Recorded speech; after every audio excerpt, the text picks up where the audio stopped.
वैसे आप सभी लोग आशा करता हूँ अच्छे होंगे। धर्म स्टडी आई क्यू प्लस में आपका स्वागत है।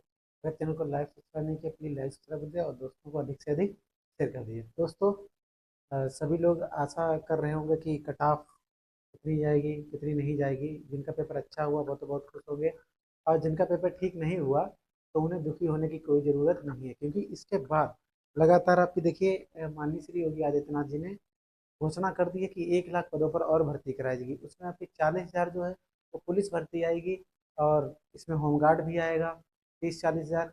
और देखिए, पुलिस के अलावा भी एएलपी में आ रही हैं, आपकी लोको पायलट की वैकेंसी आ रही हैं, आपकी ईपीएसआई की भी बताई जा रही। और पुलिस में ईपीएसआई, पीएसी और जो कांस्टेबल, इनकी तीनों की भर्तियां आने वाली हैं जल्द से जल्द। ये प्रक्रिया जैसे पूरी होगी उसी के समयांतराल में उनका नोटिफिकेशन जारी कर दिया जाएगा।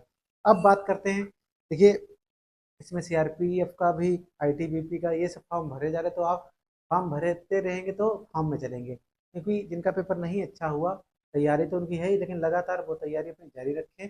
और जिनका पेपर अच्छा हो भी गया है तो अभी ये सुनिश्चित ना करें कि इतना है इतना नहीं, तो वो लोग अपनी लगातार तैयारी करें। देखिए, अब इसके बाद बहुत सारी भर्तियां आने वाली हैं जिसमें आप अपना सिलेक्शन ले सकते हैं, लेकिन सिलेक्शन वही लेगा तो तैयारी कंटिन्यू करता रहेगा। ये नहीं है कि तैयारी करके छोड़ दी फिर उसको कवर करने में बहुत समय लग जाता है। दोस्तों, हम लोग क्या कर रहे थे, हम लोग जो गवर्नर जनरल, भारत के गवर्नर जनरल और ब्रिटिश काल के जो गवर्नर जनरल भारत में नियुक्त हुए थे उनके बारे में पढ़ रहे थे। पहले हम उनका रिवीजन करेंगे, लॉर्ड कैनिंग से लेकर लॉर्ड हार्डिंग तक कल हमने बताया था, उसका रिवीजन करें। उसके बाद जो शेष बचे हुए गवर्नर जनरल हैं उन पर हम विस्तार से चर्चा करेंगे। और देखिए, आर ओ भी लगा है 22 दिसंबर को, और यूपीपीसीएल लगा है 22 अक्टूबर को। तो इसको ध्यान में रखते हुए ये आपकी तैयारी कराई जा रही है। ठीक, तो पहले देखते हैं, लॉर्ड कैनिंग का कार्यकाल 1856 से 62 तक था। 1856 से 62 यह अंतिम गवर्नर जनरल था। क्या था? ये अंतिम गवर्नर जनरल था, याद रखना।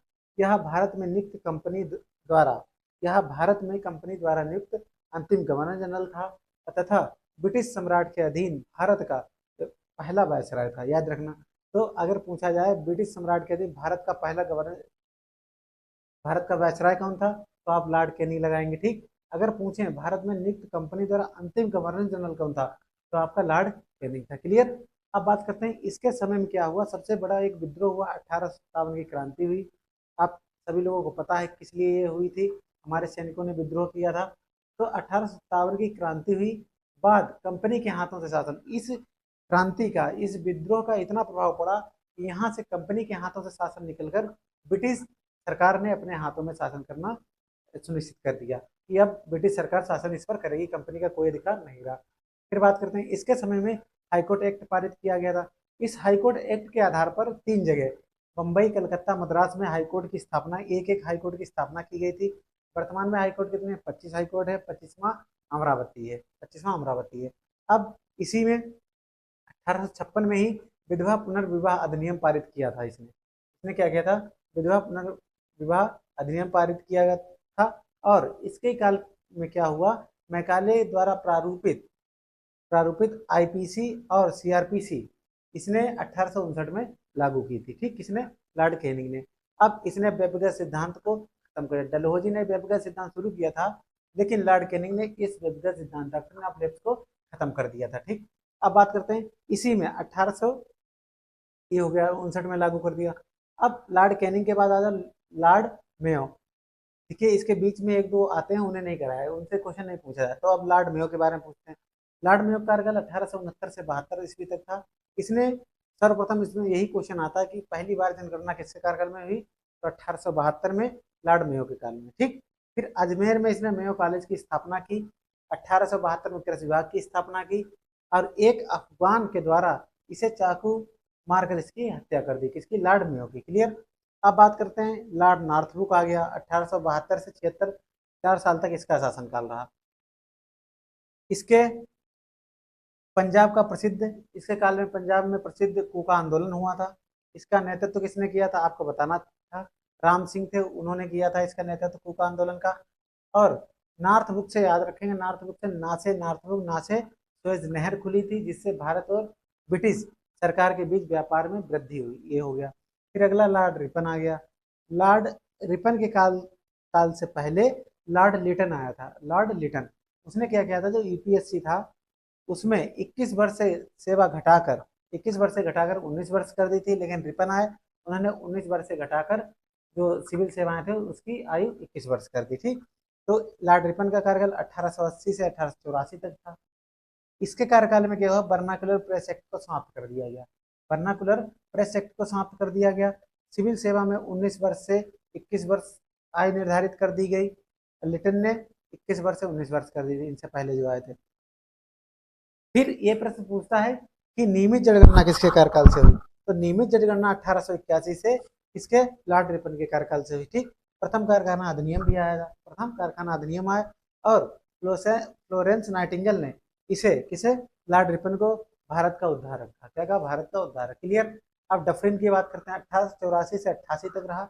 इसके कार्यकाल में सबसे महत्वपूर्ण घटना ये हुई, 28 दिसंबर 1885 को कांग्रेस की स्थापना हुई, ए ओ ह्यूम के नेतृत्व में। क्लियर, डफरिन के कार्यकाल में। ठीक, फिर आता है आपका लेंसडाउन। लेंसडाउन मोस्ट इंपॉर्टेंट है, 1888 से 94 तक।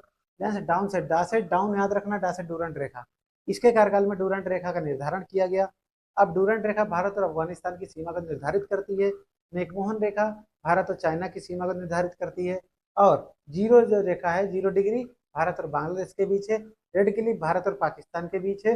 38 डिग्री उत्तर कोरिया और साउथ कोरिया के बीच है, याद रखना, नॉर्थ कोरिया और साउथ कोरिया। 49 डिग्री यूएसए और कनाडा के बीच है। ठीक, अब बात करते हैं कि सर्जन की। अच्छा, ये डूरंट रेखा का निर्धारण कर दिया लेंसडाउन ने। सप्ताह में एक दिन छुट्टी, ये पूछा गया है प्रश्न, सप्ताह में एक दिन छुट्टी किसने घोषणा की, लेंसडाउन ने की। और स्त्रियों को 11 घंटे का काम करना सुनिश्चित किया। पहले वो 24 घंटे लगी रहती थी, लेकिन इसने क्या किया, 12 घंटे तक स्त्रियां काम करेंगी। के लिए अच्छे इसने काम किया लेंसडाउन ने। अब बात करते हैं कर्जन की। लॉर्ड कर्जन के कार्यकाल में सबसे महत्वपूर्ण घटना यह हुई कि बंगाल का विभाजन हुआ था और इसी कार्यकाल में भारतीय पुरातत्व विभाग की स्थापना हुई। 1905 में बंगाल विभाजन हुआ लॉर्ड कर्जन के कार्यकाल में। ठीक, अब मिंटो द्वितीय की बात करते हैं, 1905 से लेकर 1910 तक। इसमें क्या है, मुस्लिम लीग की स्थापना 1906 में। इसने आगा खां और सलीमुल्लाह ने की थी, याद रखना। अब बात करते हैं 1909 में मार्ले मिंटो सुधार आया, मिंटो मार्ले सुधार आया। इसमें मुस्लिम के लिए सामान्य निर्वाचन की बात कही गई थी। ठीक, लिए 1909 में मिंटो मार्ले सुधार आया। ठीक, अब हार्डिंग द्वितीय 1910 से 15 तक रहा। जॉर्ज पंचम इसके कार्यकाल में आए थे। 12 दिसंबर 1911 में दिल्ली दरबार लगा था। ठीक, बंगाल विभाजन को इसमें रद्द कर दिया गया। बंगाल विभाजन हुआ किसे, कर्जन का कार्यकाल में, लेकिन 1911 में बंगाल विभाजन को रद्द किसने किया, हार्डिंग ने। और राजधानी को कलकत्ता से दिल्ली स्थानांतरित किया, किसने, हार्डिंग ने। ठीक, अब 1912 में दिल्ली भारत की राजधानी बनी, घोषणा हुई 1911 में, बनी दिल्ली भारत की राजधानी 1912 में। अब इसी कार्यकाल में हार्डिंग है तो हार्ड काम करेगा। प्रथम विश्व युद्ध की शुरुआत हुई थी 28 जुलाई 1914 को। हमने पूछा था उस समय इंग्लैंड के प्रधानमंत्री कौन थे, आपने कर लिया होगा। फिर है दूसरा 1916 में हार्डिंग को बीएचयू, 1916 में बीएचयू की स्थापना हुई, सबसे पुराना विश्वविद्यालय है। और इसका कुलाधिपति किसी ने किया, हार्डिंग द्वितीय को। किसको, हार्डिंग। तो इस प्रकार से कल वाला रिवीजन करा दे। तो इसके आगे महत्वपूर्ण आज के बचे हैं, उन पर हम चर्चा। चेम्सफोर्ड की, कौन सा है, Lord Chelmsford, Lord Chelmsford, Chelmsford याद रखना, ये भी इंपॉर्टेंट है। 1900 वो 10 तक रहा था, 1910 से 1915 तक लॉर्ड हार्डिंग द्वितीय रहा। उसके बाद आया जाएगा ये 1916 से 21 तक, लॉर्ड चेम्सफोर्ड 1916 से लेकर 21 तक। ठीक, अब इसके कार्यकाल में क्या हुआ था, लिख लीजिए।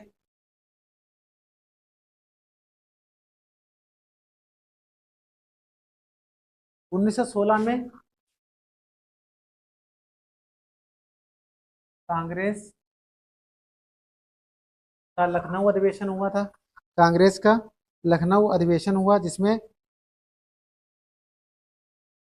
कांग्रेस का लखनऊ अधिवेशन, कांग्रेस का लखनऊ अधिवेशन, ठीक, याद रखना। इसमें क्या हुआ, कांग्रेस और मुस्लिम लीग के बीच समझौता हुआ। ठीक, कांग्रेस और मुस्लिम लीग के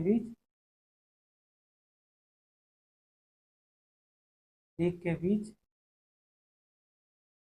समझौता हुआ। क्लियर, ये हो गया। फिर दूसरा था 1916 में ही पूना महिला विश्वविद्यालय की स्थापना हुई थी। एक बार 1917 में पूछा गया, शिक्षा पर शेड्यूलर आयोग का गठन हुआ। 1917 में इन्हीं कार्यकाल में 1917 में शिक्षा शिक्षा के लिए सेडलर आयोग का गठन हुआ। सेडलर आयोग का गठन हुआ। ठीक, कितने प्रश्न हो गए? 1916 में कांग्रेस और मुस्लिम लीग के बीच समझौता हुआ। 1917 में शिक्षा में सेडलर आयोग का गठन किया गया। 1919 का रॉलेट एक्ट भी आया था, मोस्ट इंपॉर्टेंट, जेम्स बॉन्ड, याद रखना। 1919 का रॉलेट एक्ट आया था। क्लियर? 1919 का रॉलेट एक्ट भी आया था इसी कार्यकाल में। और इसी कार्यकाल में जेम्स बॉन्ड के कारण 13 अप्रैल 1919 को 13 अप्रैल 1919 को जलियांवाला बाग जलियांवाला बाग हत्याकांड हुआ था, याद रखना। जलियांवाला बाग हत्याकांड हुआ अमृतसर में। ठीक, खिलाफत आंदोलन एवं गांधी जी का असहयोग आंदोलन इसी के समय प्रारंभ हुआ था। ठीक, याद रखना। अब इसके बाद आ जाइए Lord Chelmsford, Lord reading. Lord reading ये मोस्ट इंपॉर्टेंट है। लॉर्ड रीडिंग, लॉर्ड रीडिंग आ जाओ। लॉर्ड रीडिंग, इनका कार्यकाल देख लीजिए। लॉर्ड रीडिंग का 1900 लिखो। लॉर्ड रीडिंग का है 1921 से 26 तक। इसी के आगे से 1921 से 26 तक। तो भैया इसके कार्यकाल में महत्वपूर्ण घटना चोरी चारा घटी थी। ठीक, 5 फरवरी 1922 को चौरी चौरा कांड हुआ।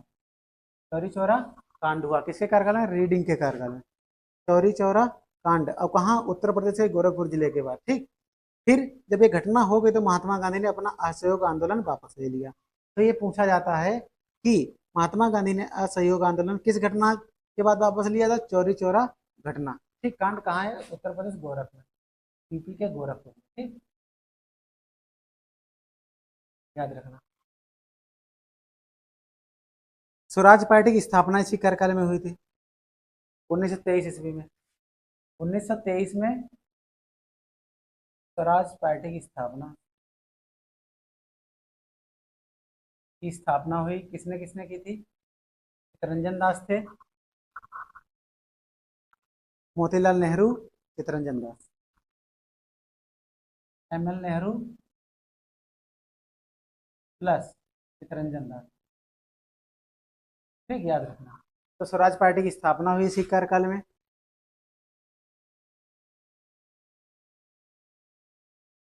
क्लियर हुआ? अब इसके बाद आ जाइए लॉर्ड इरविन। लॉर्ड इरविन के कार्यकाल में महत्वपूर्ण घटना कौन सी हुई थी? लॉर्ड इरविन, लॉर्ड इरविन, इनका कार्यकाल लिखिए। 1926 से 31, 1926 से 31। ठीक, 1926 से 31 तक। 3 फरवरी 1928 को साइमन कमीशन मुंबई पहुंचा। 3 फरवरी 1928 को। डेट पूरी याद रखना, डेट पूछते हैं। साइमन कमीशन भारत आया या मुंबई पहुंचा? ठीक, 12 मार्च 1930 को गांधी जी द्वारा 12 मार्च 1930 को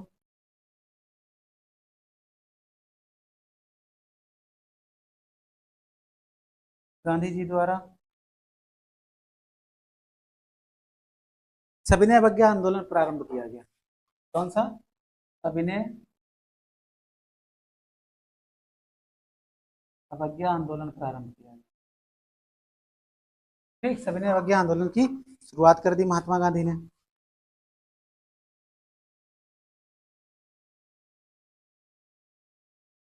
ठीक, और प्रथम गौरव सम्मेलन भी हुआ था 12 नवंबर 1930 को। 12 नवंबर 1930 को हम गोलमेज सम्मेलन सम्मेलन पहला कब हुआ? 12 नवंबर 1930 को हुआ। इसमें कांग्रेस ने भाग नहीं लिया, ये पूछा जाता है। कांग्रेस ने भाग नहीं लिया, कांग्रेस ने इसमें भाग नहीं लिया। ठीक, अब 5 मार्च 1931 को गांधी इरविन समझौता भी हुआ था इरविन के कार्यकाल में, याद रखना, गांधी इरविन समझौता, गांधी इरविन समझौता हुआ पर हस्ताक्षर किए गए और साथ ही सविनय अवज्ञा आंदोलन को स्थगित किया गया। और जो सविनय अवज्ञा आंदोलन था इसको क्या कर दिया गया, स्थगित कर दिया गया, ठीक, लॉर्ड इरविन के कार्यकाल में।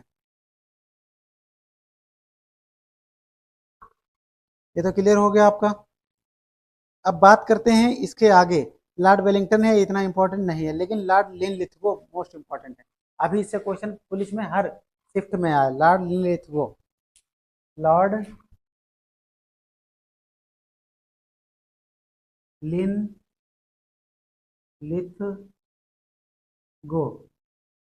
ठीक, लॉर्ड लिनलिथगो, इसका कार्यकाल कितना था, 1936 से 43, 1936 से 43 तक, याद रखना, लॉर्ड लिनलिथगो।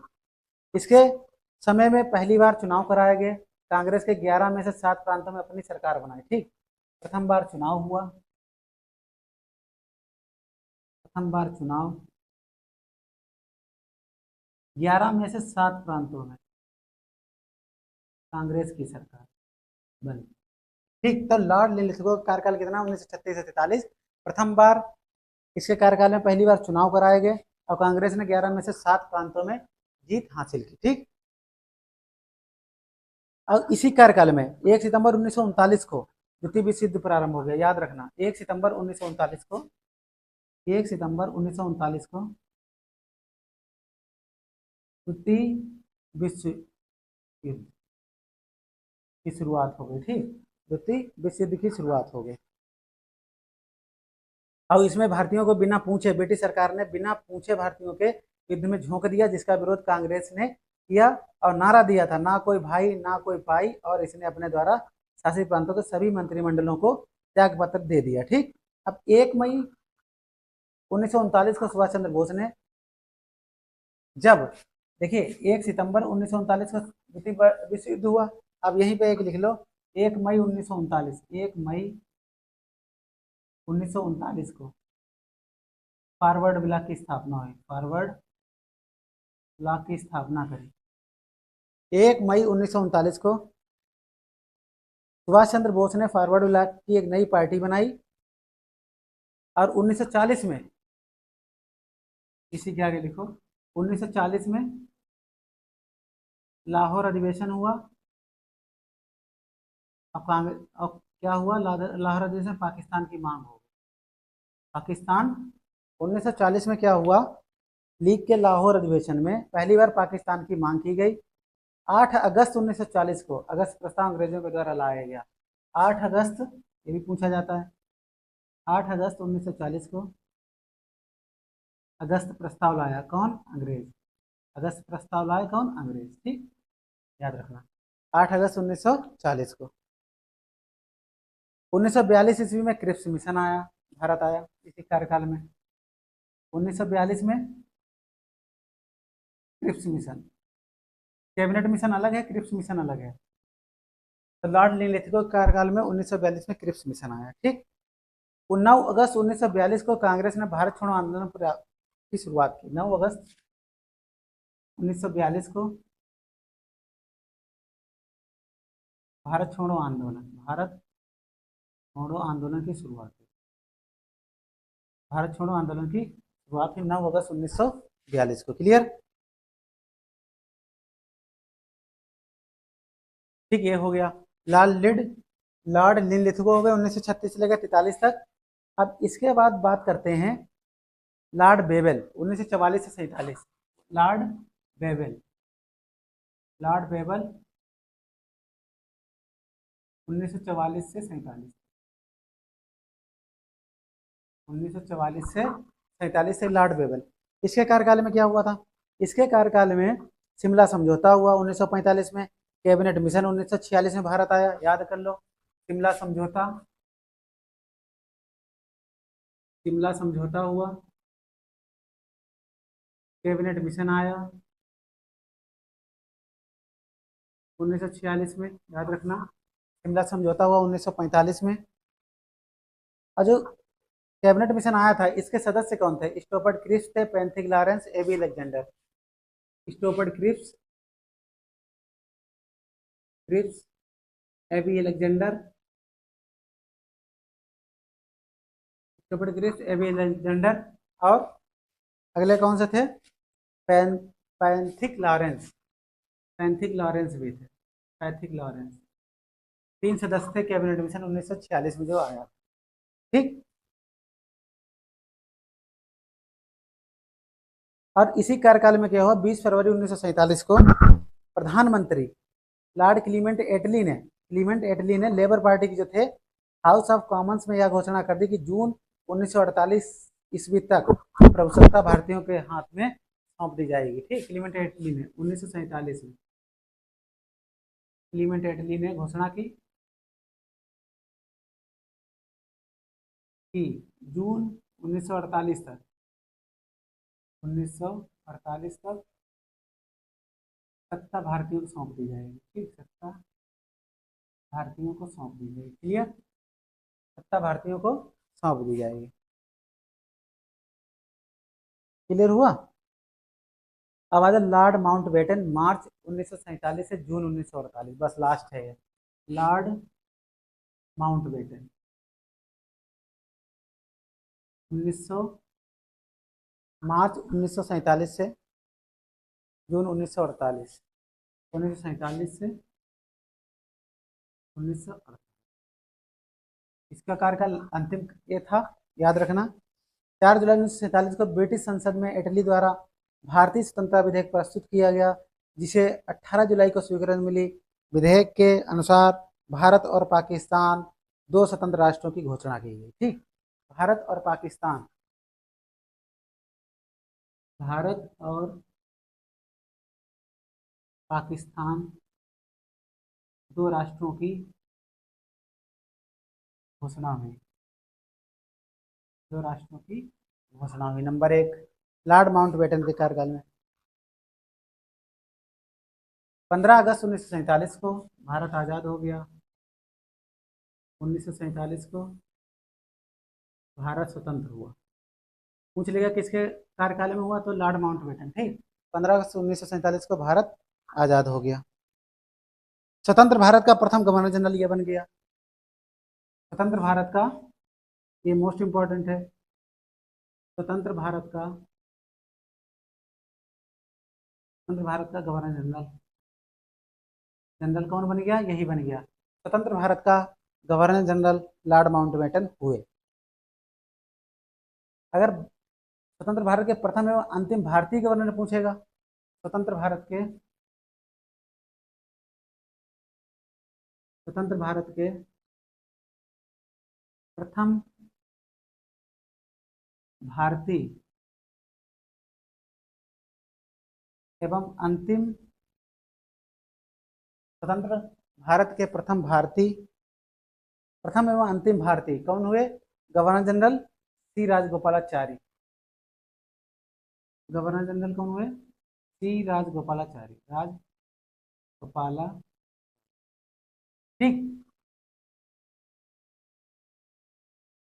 कौन हुए? सी राजगोपालाचारी। फिर से एक बार देख लो, लॉर्ड चैम्सफोर्ड 1916 से 21 तक रहा। इसके कार्यकाल में कांग्रेस के लखनऊ अधिवेशन में मुस्लिम लीग के बीच समझौता हुआ कांग्रेस का। फिर 1917 में शिक्षा से संबंधित सेलुलर आयोग आया था। फिर 1919 में रॉलेट एक्ट आया। 13 अप्रैल 1919 को जलियांवाला बाग हत्याकांड हुआ। डेट पूछेगा। ठीक, 1917 में शिक्षा आयोग, सेटलर शिक्षा आयोग, 1919 का रॉलेट मैचिंग करने के लिए आता है। ठीक, 1916 में लखनऊ अधिवेशन हुआ। क्लियर। अब बात करते हैं लॉर्ड रीडिंग की। 1921 से 26 तक रहा। इसने 5 फरवरी 1922 में इसके कार्यकाल में चौरी चौरा कांड हुआ, जो उत्तर प्रदेश के गोरखपुर जनपद में हुआ था। 1923 में स्वराज पार्टी की स्थापना हुई। किसने की?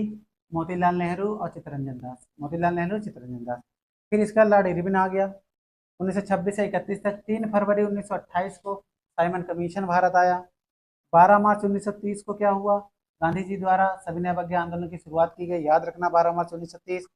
12 नवंबर 1930 को पहला गोलमेज सम्मेलन हुआ, जिसमें कांग्रेस ने भाग नहीं लिया।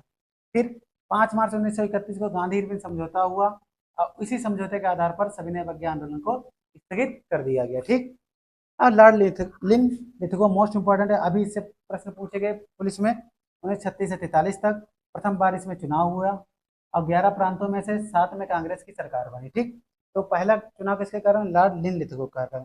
1 सितंबर 1939 को सेकेंड वर्ल्ड वार शुरू हो गया, विश्व युद्ध की शुरुआत भी लॉर्ड लिन लिथगो के कार्यकाल में हुई। 1 मई 1939 को सुभाष चंद्र बोस जी ने फॉरवर्ड ब्लॉक नामक एक नई पार्टी बनाई। ठीक, फिर यहीं पर है 9 अगस्त 1942 को भारत छोड़ो आंदोलन की शुरुआत किसके कार्यकाल में हुई? लॉर्ड लिन लिथगो। ये सब इतना यहाँ तक है। ठीक, लॉर्ड लिन लिथगो के कार्यकाल में 9 अगस्त 1942 में भारत छोड़ो आंदोलन की शुरुआत हो गई। 1942 में कृष्ण सिंह आया। 1940 में लाहौर अधिवेशन हुआ, पाकिस्तान की मांग हुई 1940 में। 8 अगस्त 1940 को अगस्त प्रस्ताव हुआ है। 8 अगस्त 1940 को अगस्त प्रस्ताव हुआ है। ठीक, अब बात करते हैं लॉर्ड बेबल की 1944 से 47 तक। इसके कार्यकाल में 1945 में शिमला समझौता हुआ। 1946 में कैबिनेट मिशन आया, इसके सदस्य थे A B Alexander, Stafford Cripps, Pethick Lawrence. ठीक, स्टॉबर्ट क्रिप्स इसके अध्यक्ष थे। 1947 में क्लीमेंट एटली ने यह घोषणा कर दी जून 1948 तक सत्ता भारतीयों को सौंप दी जाएगी। ठीक, फिर लॉर्ड माउंटबेटन जो कि प्रथम एवं अंतिम भारतीय गवर्नर कौन बना? लॉर्ड माउंटबेटन बने। भारत और पाकिस्तान दो राष्ट्रों की घोषणा इसने कार्यकाल में हुई, पाकिस्तान और भारत की, याद रखना। 15 अगस्त 1947 को भारत स्वतंत्र हो गया, किसके कार्यकाल में? लॉर्ड माउंटबेटन के कार्यकाल में। स्वतंत्र भारत का प्रथम गवर्नर जनरल बना लॉर्ड माउंटबेटन। स्वतंत्र भारत के प्रथम एवं अंतिम गवर्नर जनरल कौन हुए? श्री राजगोपालाचारी। कौन हुआ? श्री राजगोपालाचारी। तो दोस्तों इस प्रकार से गवर्नर जनरल पूरा खत्म हो गया। अब इसके बाद हम आपको अंग्रेजी शासन के विरुद्ध चलाए गए जो अभियान थे या आंदोलन जो हुए उनकी विस्तार से चर्चा करें, उनसे भी प्रश्न पूछते हैं। तो आज के लिए इतना ही, मिलते हैं आपको जब तक के लिए जय हिंद जय भारत।